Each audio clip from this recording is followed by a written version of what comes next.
Welcome to Adult Forum. This morning we have a special guest with us, Dr. Jerry Clancy, and I'm going to let Steve Blanchard give the full introduction because there's a lot to talk about this gentleman and how he came to join us this morning. So go ahead, Steve. Good morning, and thanks for being here. So Jerry has a resume that's 35 pages long. But I'm not going to go over that. So Doug, you want to advance the next slide? Steve, put the mic up a little bit. We know you're. Okay. So Jerry is currently the Senior Associate Dean at the Carver College of Medicine. He's in charge of external affairs. Turn the mic up a little. And as soon as we get to the next slide, you'll see that he has served in a number of leadership positions in Oklahoma. So he trained at Iowa. He grew up in Iowa City. I know Julie was just sharing about how their children were in daycare together. And he left Iowa in 2001 after I came. So I don't know if he was fleeing or what. And he went to Oklahoma, where he was dean of the College of Medicine at the University of Tulsa, right? And then he became president of universities and did a lot of different things for 20 years. And he came back, in, as I said, just last year, 2021. And he's going to speak this morning after trauma.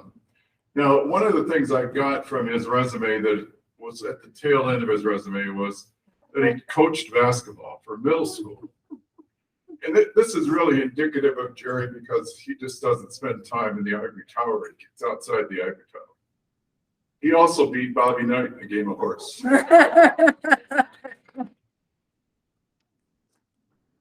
The story is he was a ball boy at age 15 and there was a little time before the game. So Jerry, thanks for being here. Thank you, Steve.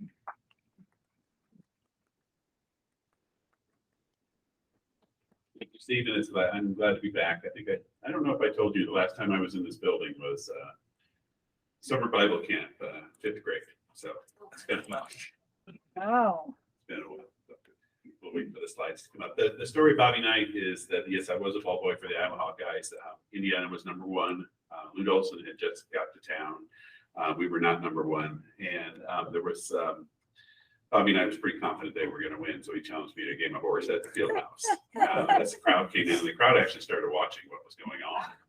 And he was cheering for my shots. And I was, I warmed up with the rest of the team. So I was hot. And I beat Bobby Knight in like 8 shots.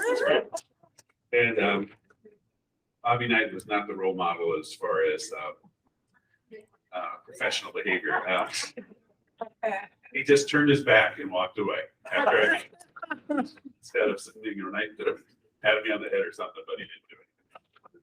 So we're going to talk about kind of where we are as a society as far as our mental health, and I'm going to focus in on some of the things we need to do, particularly for our most vulnerable. And I'm going to include our clinicians nowadays as far as our most vulnerable. We have a very beat up health workforce right now. And they're leaving in just vast numbers. They're retiring or they're quitting. And this is going to be something very serious unless we get a handle on it. So let's go to the next slide.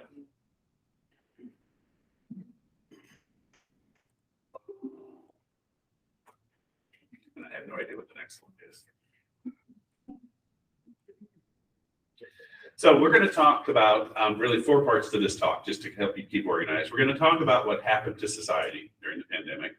We're going to talk about what happened to clinicians. We're going to talk about some of the things that we need to do differently in my field of psychiatry.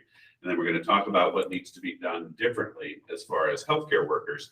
But it can very much translate over to teachers, professors, law enforcement, and fire, the people that were very much on the front lines. They're going to need some special attention over the next few years. Next slide. As Steve said, I've had a great, wonderful wandering career. My job at the University of Iowa is that I am the psychiatrist for the emergency room or the psychiatrist for the rest of the hospital. So I'm up in the medical intensive care unit a lot. I'm in the burn unit a lot. We do about 7 miles a day of walking around. So I come home and I've already done my steps for the day, which is a really nice way to do it.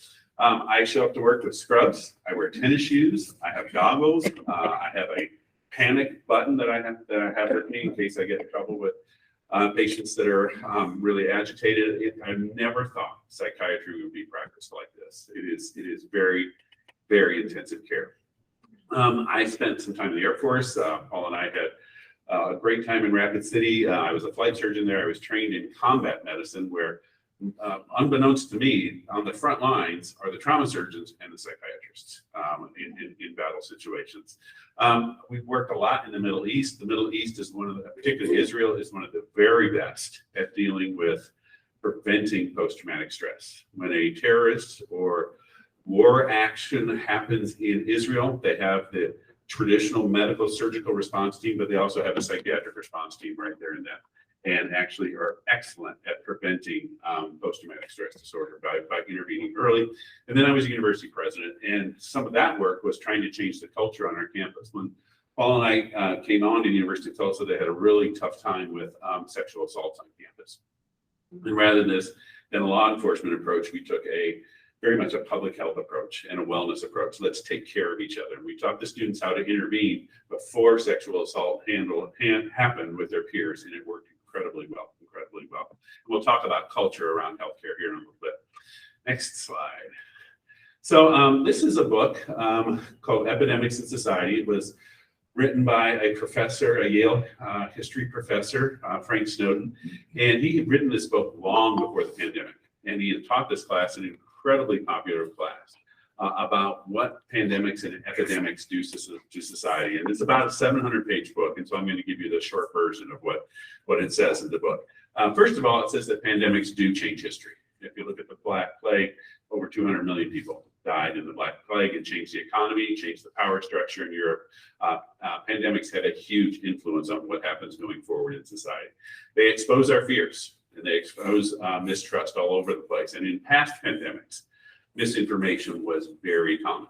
When people don't understand what's happening, they fill in with unknown, unfortunately. And we've seen a lot of that misinformation happen. And third, pandemics often accelerate what was already happening in society. And health disparities, oftentimes those that were struggling in society actually struggled more than others. We saw that with Katrina. Hurricane Katrina, those that could get out of New Orleans got out of New Orleans. Those that couldn't stayed in New Orleans, and it got a lot rougher for them over the years to come. So pandemics, disasters do change society. Next slide. And pandemics actually change over time. And I think that's really important for us to understand. I've given this talk, I've done 28 workshops across UIHC on first how to get through the Delta wave, then how to get through Omicron, and now I'm giving workshops on how to get through where we are now as far as all the staffing shortages. The pandemics change over time dramatically. With Napoleon, when he invaded Russia, huge problem with dysentery, with typhus and typhoid. His troops were very sick. Well, as they got sicker and sicker and the suffering really worsened, that's when they started to see suicides. And I'll show you in just a minute, with the pandemic, initially during the pandemic, our suicide rate actually improved. It went down. But now our suicide rate, unfortunately, is on its way up in society. So pandemics change over time is a really important piece. And so programming that we're doing needs to evolve over the years as we realize what this pandemic has done to us. Next slide. So let's talk about first what happened to us in society. What happened to us? This is a book by Oprah Winfrey and Bruce Perry called What Happened to Me. It's really about being trauma informed. Coming and working with patients, understanding that they have been through something great and serious and significant as your starting point. We taught our law enforcement folks how to be trauma informed when they were working with sexual assault victims as well. Coming into the investigation of a sexual assault, having that as your baseline. So let's next slide. So one of the first things I remember, we were still back in Tulsa when this data came out. But we started to see big differences in who in society was actually dying from COVID. In Chicago, there was, before the pandemic, and so this is some of the research we did while we were in Oklahoma, there are big zip code differences in life expectancy. In Chicago, there's a 16-year difference in life expectancy between the Miracle Mile and the south side of Chicago. Yes, ma'am. Oprah Winfrey is doing a thing in the next Sundays, and I don't know what channel, exactly what you're talking about. And what she says is your life expectancy is dependent on your zip code. Yes, she should have asked me about that 20 years ago. Actually, we came up with it in our data. Our first was in 2005. Was the first time we actually, in Tulsa, Oklahoma, it was a 14-year difference in life expectancy between North Tulsa and Midtown. And that then inspired Robert Wood Johnson Foundation to help us then do other cities, and so we did Chicago here. During the pandemic, in April, what we discovered, not we, but what researchers discovered, that although Chicago, 30% of the population is African American, 69% of the deaths were African American. And so a huge disproportionality, huge disproportionality. Next slide. If you take that out over the next year, this is the gains we made in life expectancy from 1980 all the way out to 2021. You see in the black line, that's the general population. The orange line is the black population. The gray line is the white population. And the blue line is the Latinos. Everybody getting improvements in life expectancy. And then the pandemic hit. And the Black and Latino communities lost those 20 years worth of gains all in 1 year as far as life expectancy, whereas the white population did not lose that near as much as well. So as I said before, during pandemics, health disparities worsen, and they certainly worsen here in the United States. Next slide. As COVID ramped up, the distress that we could measure in society started to also differentiate as well. This first study was in April of 2020. And what they saw is people endorsing serious psychological distress, near suicidal or suicidal, went from 4% of the population in 2018 to 14% of the population in 2020. And it was highest among those that earn less, that were women, that were Black, and that were Hispanic as well. In June 2020, the same thing. You see a big increase in anxiety, depressive disorders, and suicide, and it was differential as far as Black and the Latino community members as well. So health disparities worsened during the pandemic. Next.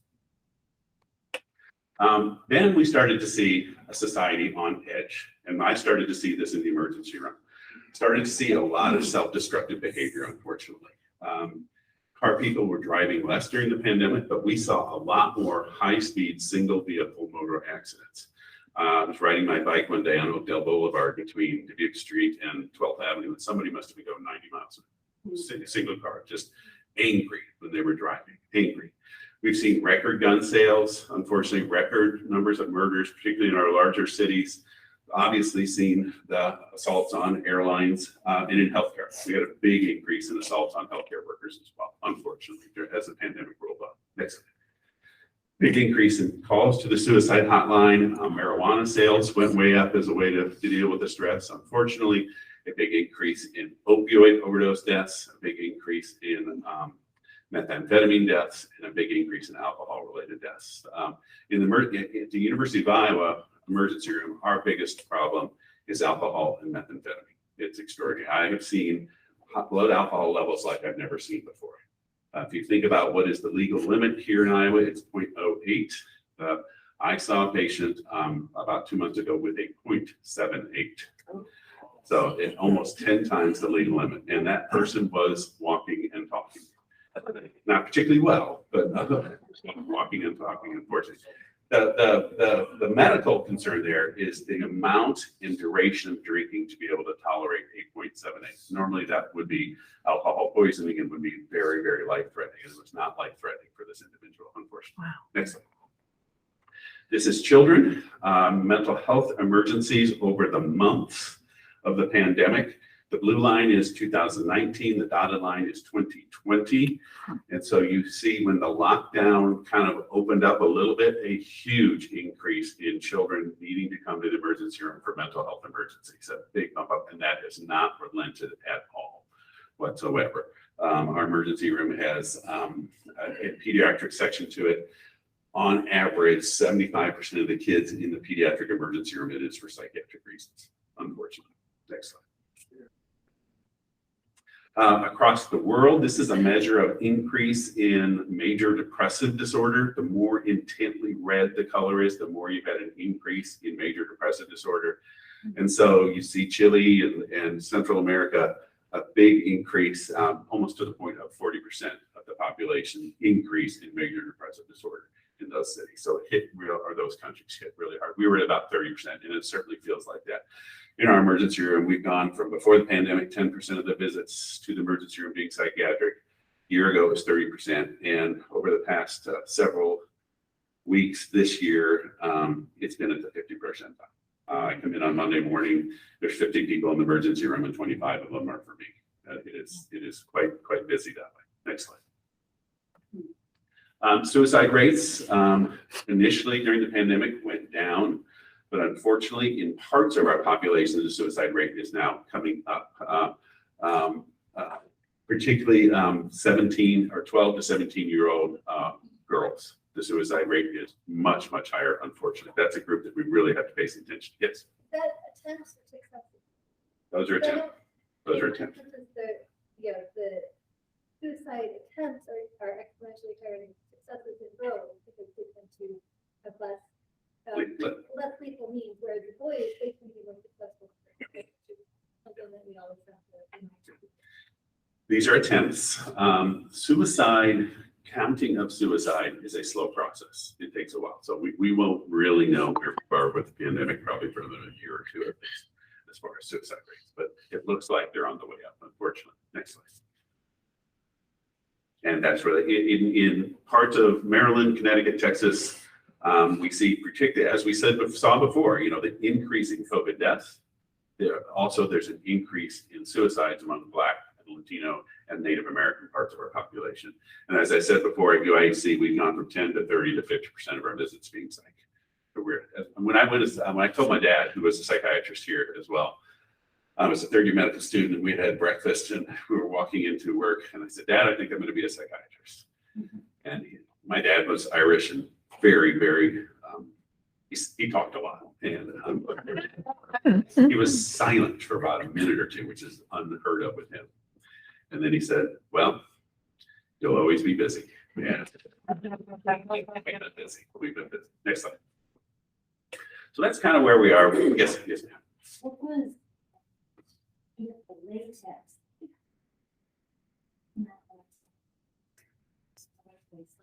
latex?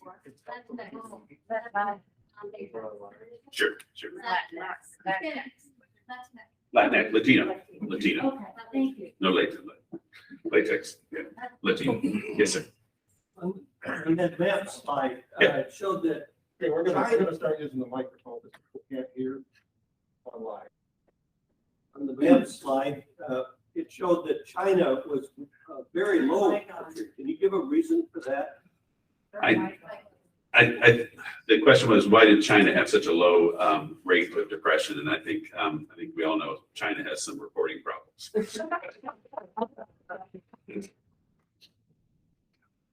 Next slide. So no, we're going to move to what happened to us as clinicians now. And this Iowa City being a big healthcare town, and university, when you add University of Iowa hospitals and clinics and the VA and the medical school and the research enterprise, we are now up to 20,000 employees on that campus. That's the biggest employer in the state of Iowa. It is a big deal we have on this campus, and that jewel that we have, which is University of Iowa hospitals and clinics, needs some help. The people there have been through incredible things that it's a joy to work with them, but they have been through a lot. This is a book, The Body Keeps the Score by Bessel van de Kock. He is a psychiatrist and neurobiologist as well. And it's a New York Times bestseller. It's been that way during the entire pandemic. People want to know what's happening to them as far as their brain in the pandemic. And it's a great explanation of it. Okay, next slide. So we knew that before the pandemic, physicians particularly were not in great shape. Our burnout rate was at about 40%, but COVID-19 has been nothing I've ever seen before. There were real threats every day when we saw every patient. When I was in the emergency room, I didn't know if that patient was COVID positive or not, because the COVID tests take 3 or 4 hours to come back. And I would be finished with the patient, typing my note, and suddenly the alert would pop up. That patient you just saw was COVID positive. So everybody that we saw in the emergency room, we had to assume had COVID. We wore N95s all day long. We wore goggles all day long in the emergency room. It was a real threat to family as well. So when I would come home, strip down in the garage, take a shower first, get as clean as we possibly could before I would greet my wife. And my wife just said, whatever happens, happens as far as it. But those were tough times. Society and the news reported it as surges. The first surge, the second surge. We actually saw it as additive. Even when the surge part of the pandemic was over, actually our work went up, because the people that did not come to the hospital for fear of getting COVID waited and then came to the hospital and were a lot sicker. So we were busier in the summer of 2020 than we were in the spring of 2020 because of people coming out of the lockdown. We witnessed an awful lot. I remember I was surrounded by the internal medicine residents up at the medical intensive care unit one afternoon. And they said, Dr. Clancy, do we all have PTSD? And I said, I don't know yet. I don't know. We all have PTS at least. We do. I don't know if it's a D yet. And when the fall hit, when Delta hit, there was this just big sigh of, oh no, not again. We thought we were out of it, and then Delta hit, and the energy and the vibrancy of our clinicians just drained out, and then when Omicron hit again, and now we're dealing, unfortunately, with some people who still disregard the dangers of the pandemic and who still disregard the dangers to our clinicians. And at times there have been disdain by our patients and families toward our healthcare workers. It's been really frustrating and really heartbreaking for particularly our intensive care and nurses particularly. Next slide. So what's important for us to understand here is that trauma is toxic. It's toxic to our brain. These are PET scans. These are cross sections of the brain looking at brain activity. The one on the right, the person does not have PTSD. The one on the left, the person does have PTSD. There is measuring a neurotransmitter called glutamate, which is how brains, neurons communicate with each other. Glutamate is excitatory. It's like presses yes on the gas. It's a go neurotransmitter, but too much of it is toxic, and it actually makes your brain sick. And unfortunately, when you have PTSD, that gas pedal is stuck down. The thermostat for stress is down. The thermostat for the fight or flight syndrome is pressed in the on position. We know that the number, severity, and duration of stresses certainly leads up to having an impact on anybody's brain. I saw that particularly in the military. Very, very well trained, ready for what they had to do. Pilots and such, when they saw tough stuff, no matter who they were, it could really have a big impact on them. Next slide. The earlier the interventions, the better. We know that. In Israel, as I said before, people do so much better if we intervene early. We know that. And that's probably what we need to be talking about right now in society is what do we need to do now to not prevent 20 years of PTSD down the road. We know peer-to-peer interventions work. Nurses in New York City taught us that, and I'll show you some slides on that. It really does matter how society responds as well. If you think back to the Vietnam War veterans, when they came back to America, they were not accepted, they were not loved, they were protested against. That actually made their PTSD so much worse. It really did, because society did not embrace them. Instead, they banished them, and it just made it so much worse. Next slide.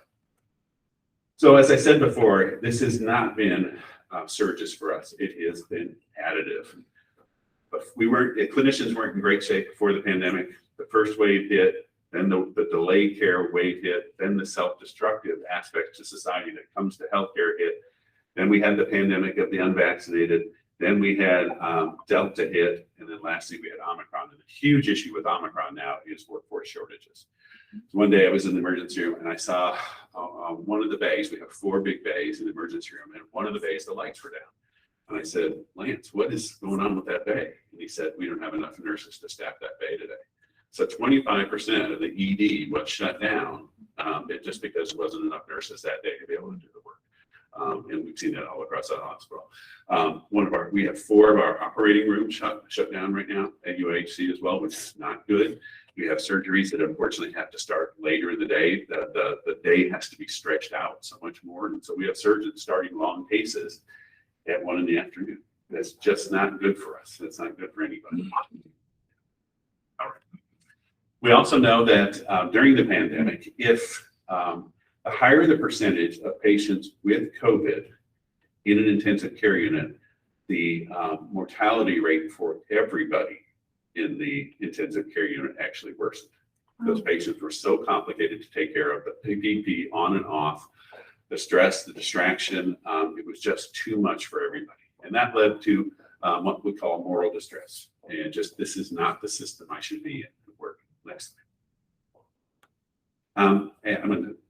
This is a very complicated side, but the point is, in my field of psychiatry, we are getting very, very agitated patients to the point that it takes significant amount of medications, that early sedation side, to get them in a safe position, to the point of oftentimes we actually have to intubate them and they are admitted to the medical intensive care unit.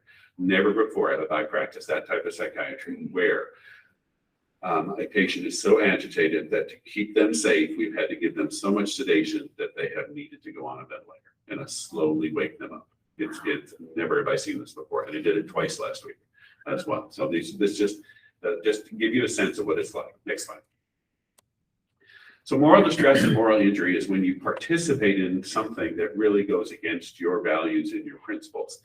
And I hear this a lot right now, particularly from our nurses, from our critical care physicians, that they have and are participating in a healthcare system that is not working like it should for everyone. We are rationing care on a regular basis. We have to decide who gets a bed, who doesn't get a bed, who gets a psych bed, who doesn't get a psych bed, who boards in the emergency room, who doesn't board in the emergency room. I had a poor unfortunate individual who boarded in the emergency room for 250 hours. Wow. So that was 10 days. And just nobody should be in the emergency room for 10 days. Next slide. And what happens here is what's called contagion. That once people start quitting in a particular work unit, that actually becomes infectious and other people start quitting as well. And I'm worried about this really at the national and global level as far as healthcare workers. Next slide. When we look at surveyed physicians right now, they're not a very happy group. 55% do not feel valued right now. The young folks here, this bottom bullet, 35% have the intention to leave practice within 2 years among those that have been practicing for 6 to 10 years. So they finished their residency. What happens 6 to 10 years after you finish your residency? You paid off your loans. Paid off your loans. Now I'm free of this burden. I can do what I want. So I'm very worried about this. Burnout is up among our clinicians as well. And it's up among the younger physicians. Old burnout, 2019 burnout among physicians, guys like me, old guys. Now it's young folks. And that's very worrisome. Same with nurses. Next slide. Yes. What about your applications for medical school? How are they being? Yeah. Surprisingly, both med school and nursing applications are way up. There has been people that have been very inspired by this. Way up, which is very encouraging. And the med students and residents during this process were amazing, amazing people. They are run to the fire type of people. They did not waver at all. They were extraordinary people. You'd be proud of them. Let's skip that slide. Oh, no, that's an important. Oh, my God. So doctors are working a lot. This is nationally, on average, a full-time doctor is almost 60 hours a week. A part-time doctor is more than 40 hours a week. Yeah. So if you go part-time, actually, most of the time you get ripped off because you're not part-time. Number one reason physicians will not get help, and our physicians don't get help, is that they feel like they are in jeopardy as far as their medical license if they admit to getting help. And when I renew my license, have you seen it? There's a question, the whole set question. Have you seen a mental health counselor this past year? Yes or no? Have any issues with mental disorders? Yes or no? You have all these things, and if you X yes, then you have to explain yourself, and then you don't know what happens after that. And so doctors just say, I'm not going to get care. But we do have, I think the next slide. Yeah. The American, the top stressors for our physicians used to be the electronic medical record. It's now number 5 or 6. The top one is the lack of adequate staff and physician support. That's where we are now, unfortunately. Next slide. The nurses are feeling the same way. They really, really are. They are stressed, frustrated, exhausted, overwhelmed. 52% said they have been traumatized by COVID-19, and these are nurses. They're trained to be tough, and this has been more than they've ever seen before. That's next slide. 66% experienced violence or bullying of nurses. So most nurses have been hit. I've been hit. It was a 90-year-old man that got me. Didn't see it coming. Put me on the floor. Right in my gut. Yeah, just I shouldn't have shake his hand. Everybody laughed. 30% of our nurses report that they are not emotionally healthy right now. Not a great place for us. Next. Question. Yes. In that first section, you don't have violence by understaffed people. Is there any? So violence by other staff, I've not seen it in healthcare. It's actually again one of the great stories within healthcare. It's amazing how well people have been to each other during all this, and taking care of each other. We have a response team when a patient is super agitated. They're called Code Greens, and it's been amazing as far as what people have been able to do. All right. 52% of nurses planning or considering leaving, and it's higher when you're younger, unfortunately. Next slide. So lots of problems thrown at you. Now we're going to talk about some solutions. Okay. The first is we're going to talk about the mental health system itself and what needs to happen next. Next slide. So before COVID, Mayor Hawkins came out and said that we are never seen it. We've never seen a shortage of psychiatrists before the pandemic. We are 16,000 psychiatrists short in the country right now. It takes a long time to educate a psychiatrist, and so we are not going to educate enough psychiatrists to catch up with that. No way. 4 years undergraduate, 4 years med school, 4 years residency, and for me, it was 2 years additional fellowships as well. So 14 years of training that we're just not going to be able to catch up in that. So we have to come up with some different solutions. Next slide. Our patients are older. We see more delirium. We have this emergence of this emergency critical care psychiatry that I talked to you about with, patients actually needing to be intubated. And a lot of what we actually do is detoxification of patients. We have patients on way too many medicines. We have kids coming in on 10 different psychiatric medications. Just way too much. And so actually there's no brain that can function with those meds, just compete with each other. This is a patient on these different medicines, and the bupropion increases dopamine and the olanzapine blocks the dopamine. And so we're getting blocked and promoted at the same time. Just makes no sense whatsoever. And then another one that promotes the dopamine with the Vyvanse. So it makes no sense. And so a lot of what we do is detox. Okay.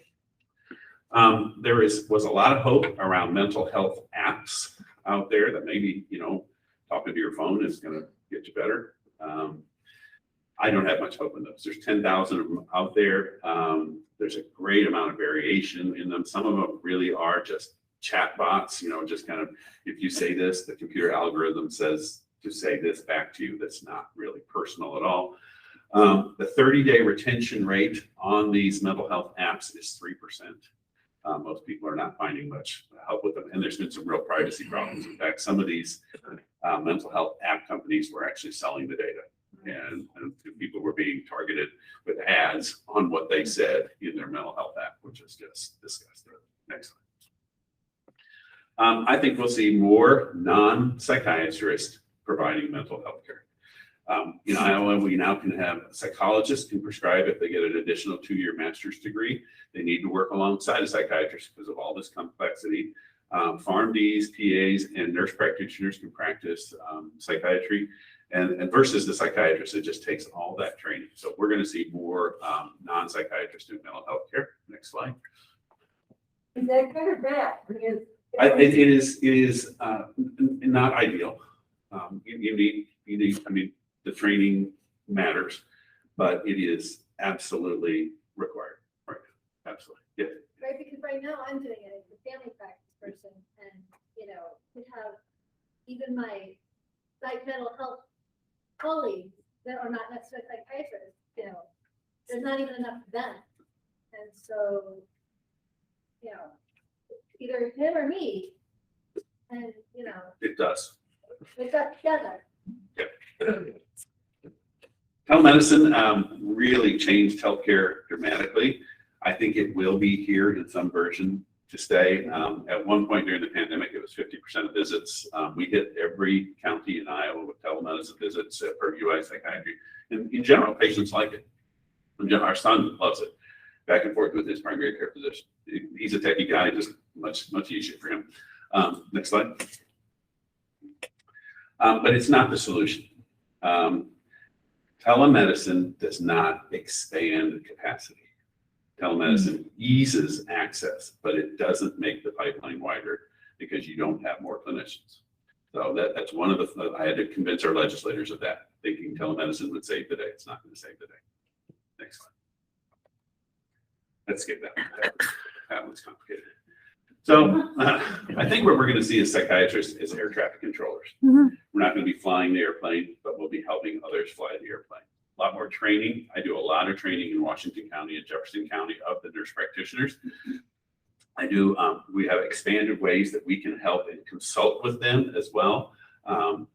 They have this new thing called an e-consult where I'm supposed to review, I get a question and I review the chart and that comes back and pays the hospital $37.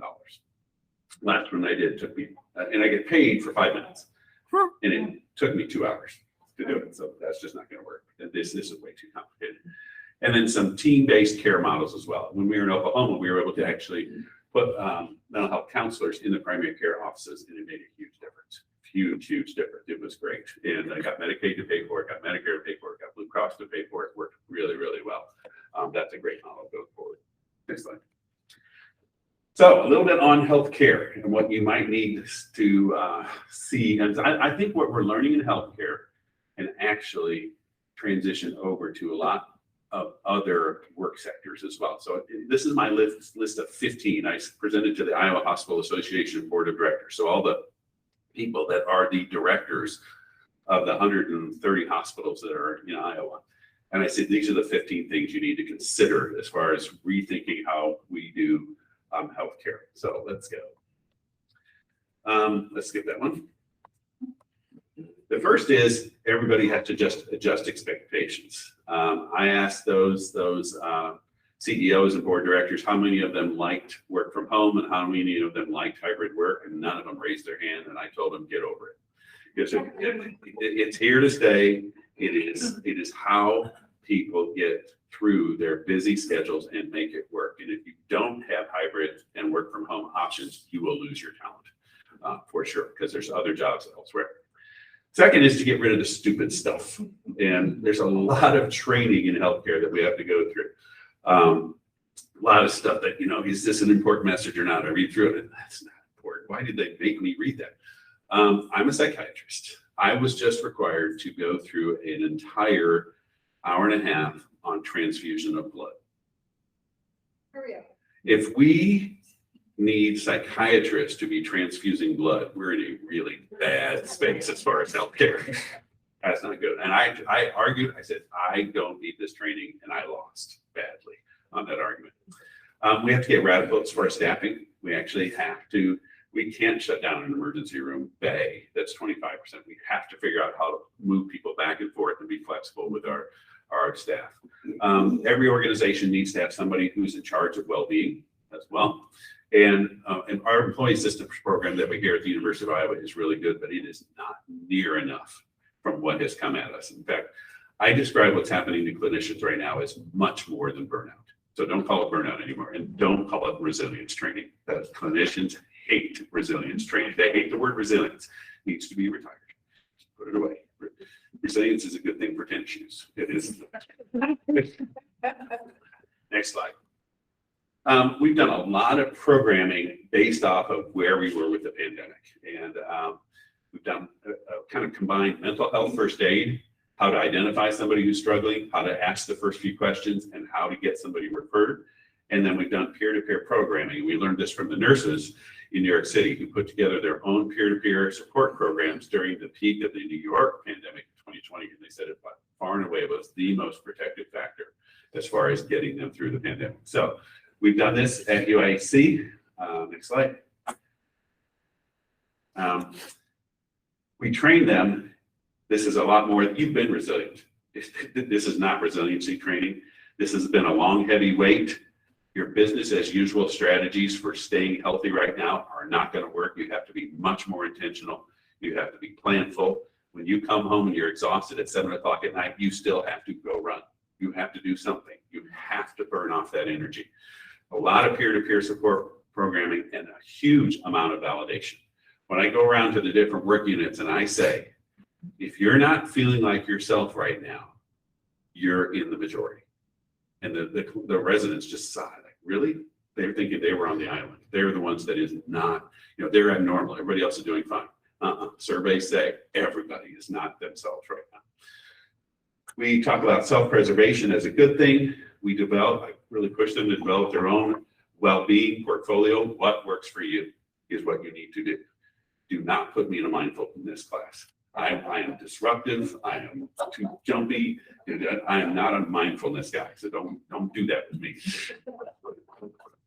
I have our senior physicians role model what I call recharge check-ins. Asking them when we've had a really rough day, how are you going to recharge tonight? Being very intentional about it. Just like your phone, you've got to recharge. How are you going to recharge this weekend? You've got to be intentional about it. I teach them how to ask a peer who's not doing well. And I say, it's a two-phase question. You say, are you okay? And they say, yep, I'm fine. And then you say, are you sure? And that are you sure just kind of gets them to know, all right, I know, I'm not doing well. We do that in teaching all the time. When a student gives us a terrible answer, I say, are you sure about that? And it's a nice way for them to rethink it, because sometimes terrible answer. We have an immediate response team called the COPE team. When something really bad happens, we've got a lot of resources, but they are scattered everywhere. Teach them to know the resources, and then I'm very intentional in pushing about vacations. Everybody has to take vacation. Next slide. In this peer-to-peer work, 76% of participants found the workshop extremely helpful, and 91% said they know how to take care of their peers much better now, which has been a good thing. Their number one issues are burnout, fatigue, moral injury, and depression. And when I finished with the OB-GYN department, the chief resident stood up, and it was really interesting. She said, finally, we're talking about this. A lot of us in society, we have not talked about what we just went through, how tough this was. We have been, put our heads down, get through it. Everything's fine, just like in Fantasy Island, smiles everywhere. It's not really. All right, next slide. It's been a real stress on marriages. We've seen, unfortunately, people turning to alcohol to get to sleep. A lot of people have asked for one-on-one help afterwards. And in this programming, what's been really helpful is those that are doing the training are also in the trenches. So when we take this over to professors, when we take this to teachers, when we take this to police, it's going to have to be peer-to-peer. You can't have an outsider come in. Next. And as I said before, yeah, I think, and we've actually been asked by the UI Faculty Senate. I presented to them on a workshop, and have already started with some of the departments on this side of the river as far as some of the, to get through this as far as UI employees, and it's been good. Next slide. Number 7, we've done a lot of programming that is self-paced. We have a CME podcast called Rounding at Iowa, and they've done over 1,000 downloads on the well-being aspects of this. And I get to be the host of that podcast because I have a deep voice. All right. Next slide. One of my greatest worries is still we have physicians that are seeking care in what I call the black market. And they seek mental health care outside of their own town. They want to pay cash, keep it out of the insurance, and make sure the notes are really minimal. They're trying to protect their reputation and what gets X'd on those re-credentialing stuff. Next. So soon at UI, we are opening up a special program for our residents that will expand to other clinicians, and we're working with the medical board on making sure that the licensing requirements don't impair the ability of clinicians to get help as well. Next. This one I call chaos control. The pandemic really disrupted how we do work. I tried to get my medical license moved from Oklahoma to Iowa in April of 2020. It was a disaster. Everything was self-serve online, and just didn't work very well. We need people who can fill in the gaps on how we have changed our work that actually make our work go better. And these are called chaos managers, and they can do some incredible things. Next slide. We changed our workflow and are focused on safety. This purple line right there is when we started the new psychiatry team in the emergency room full-time. And what happened is we had a big drop once we started that team in how long people were in the emergency room with psychiatric issues, a big drop in assaults, a big drop in restraints, and a big improvement in safety of our staff and our patients as well. So we redesigned healthcare. We're going to need to redesign all over the place for safety and for workflow as well. Next. We do need to improve the electronic medical record as well. On average, a physician spends as much time on a computer as they do with the patients. Unfortunately, we have some lingo that goes with this now. Anybody know what pajama time is? Yeah. When you're at home in your pajamas doing your medical notes. It's not a great way for you to get ready for bed. Anybody know what note bloat is? We just, within the electronic medical record, you just add to the note that was there before, and suddenly the notes are this long. It's just incredible. So we've got to reduce that, but there's a lot of ways we can improve that. Next slide. We're doing some early career leadership programming for those that were hired in 2020, 21, and 2022 because they've lost out.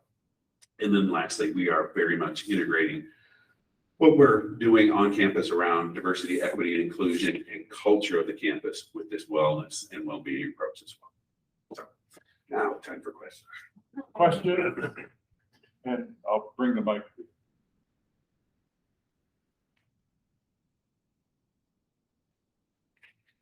Has the Guidelink Center helped reduce anything in the emergency room like it was supposed to? So the Guidelink program was just started a year ago, and it's a program that's designed to use What is that? What number is that? one. So it's over oh, is that better? Okay, is that better? So Guidelink is a program that was established.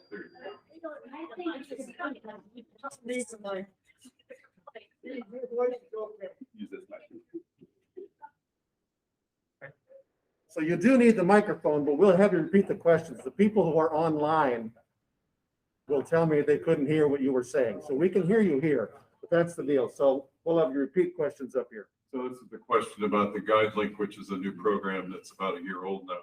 And it was there was an article in the Gazette about their 1,200 visits, I think it was, in a year. So it was designed as an alternative to using the emergency room for psychiatric care because, a lot of its focus is on sobering and crisis management, because not everybody needs the emergency room. But as Jerry has indicated, the severity of those that come into the ED is increasing. So I don't know, I guess I was curious too. So it displaced some cases, but I think because of everything else going on, the magnitude is just out of whack. I understand I was still doing it even when I turned it completely down. Yeah. So that was the issue. And one of our hopes with Guidelink Center was that from the emergency room, would Guidelink be a place that people could go to for a while when we're totally full as far as psychiatric beds, and they've been fantastic. And so we knew that they would have people that they couldn't handle that would come to us emergency medicine wise, but we weren't sure they could receive patients from us, and they've actually done really well. The biggest issue now is transportation, getting it from our emergency rooms to Guidelink. And I've got an idea for an addition to Uber. I call it Uber ER. And Uber picks them up in the emergency room and takes them where we need to take them. So.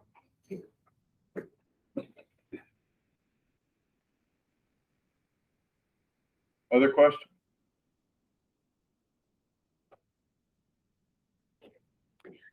I saw on one of your slides something about, it was in regard to suicides, and it said there was an increase in young people having suicide plans.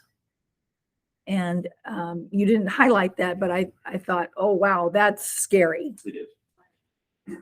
So on that slide is, and so the question was around suicide planning among children. And yes, that's true. What we've seen, unfortunately, is very detailed, very lethal suicide plans by 10-year-olds. Yeah. So that's, access to the internet. They can get information, unfortunately, in very detailed ways. So, Yeah.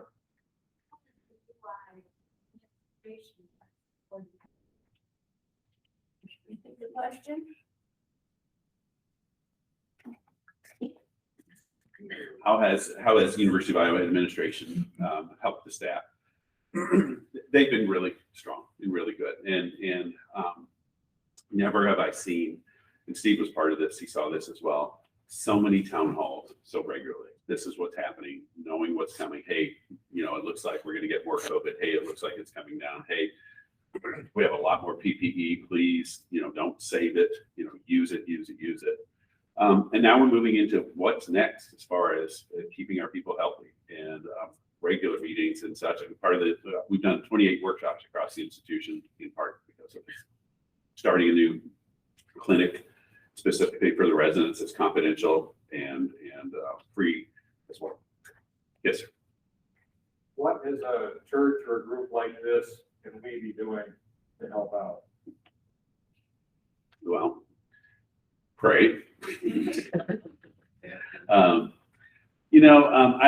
Iowa City operates some of the very best nonprofits in the country. And those nonprofits work in partnership with the university to a much greater extent than people realize sometimes. You think about pre-medical clinic, you think about Guidelink, you think about Shelter House. All those organizations in part are buoyed by the community, buoyed by faith communities, and it makes a huge difference. Yes. Having seen a very critical situation in a waiting room, not at UIC, but the vulgarity of a patient before the nurse and the nurse handling it extremely well. Yeah. I think our affirmation and words of appreciation with our healthcare providers goes along with it. It does very much so. I was texting my wife in the hallway of the hospital one day, and this woman, I had my scrubs on. Psychiatrists aren't supposed to wear scrubs, but I was wearing scrubs. And she says, "You're a doctor?" And I said, "Yes, I am." She said, "Thank you." It's just really nice, really nice. Do you want to do my closing slide?